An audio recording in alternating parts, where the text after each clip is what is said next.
Posibleng isa umano ang pagkakadawit ni Senator Chis Escudero sa bigating contractor sa Sorsogon sa mga dahilan kung bakit siya napaalis sa liderato ng Senado. Sinabi yan mismo ng nagbabalik na Senate President na si Tito Soto.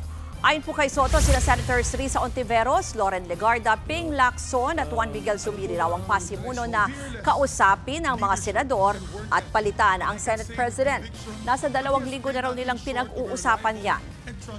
Una nang binunyag ni Centerways Construction President Lawrence Lubiano sa pagdinig ng Kamara na nagbigay siya ng 30 million pesos na donasyon sa kampanya ni Escudero.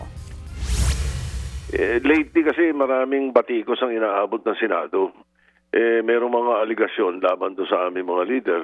So baka ang naisip ng karamihan sa amin, magandang pagkakataon to para sila ay masagot, they will be able to address these allegations nang hindi nakapagitna ang Senado.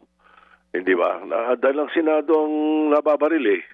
Di ba? Napapaginitan din. Kung merong mga 2, 3 sa amin na-atake, dapat hindi nakapagitna yung Senado doon sa mga aligasyon na yon. Mga kapatid, Ruth Cabalco, para sa mabilis na pasada ng mga balitang dapat niyong malaman, mag-follow at mag-subscribe sa social media pages ng News 5.